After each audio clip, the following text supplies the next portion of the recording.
একসময় তো তিনি কৃষ্ণকে আলাদা ঘরেও বন্ধ করে দিলেন, যেন আর ঋষির ধ্যানে বিঘ্ন না ঘটে।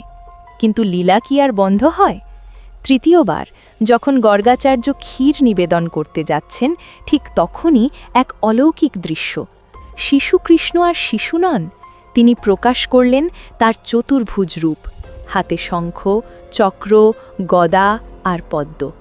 এক হাতে তিনি ক্ষীর খেলেন আর অন্য হাতে সেই ক্ষীরই খাইয়ে দিলেন গর্গাচার্যকে। স্তম্ভিত ঋষি তখন বুঝে গেলেন এই শিশু কোনো সাধারণ বালক নন, ইনি স্বয়ং নারায়ণ।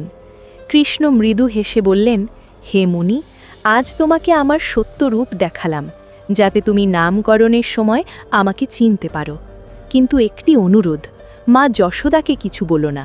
আমি চাই তিনি আমাকে তার সন্তান হিসেবেই ভালোবাসুন।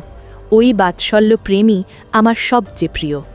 গর্গাচার্য নীরবে মাথা নত করলেন, চোখে জল, হৃদয়ে ভক্তি।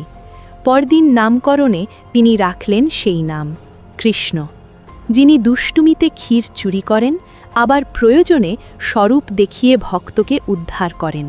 ওম।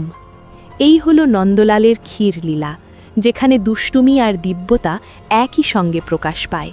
ওম। শ্রী জয় করুণাময় ভগবান শ্রীকৃষ্ণ, জয় রাধে, জয় শ্রীকৃষ্ণ। যদি এরকম ভক্তিমূলক কথা আরও শুনতে চান, তাহলে কৃষ্ণপ্রিয়ার ভক্তিকথা চ্যানেলটা অবশ্যই সাবস্ক্রাইব করুন। হরে কৃষ্ণ।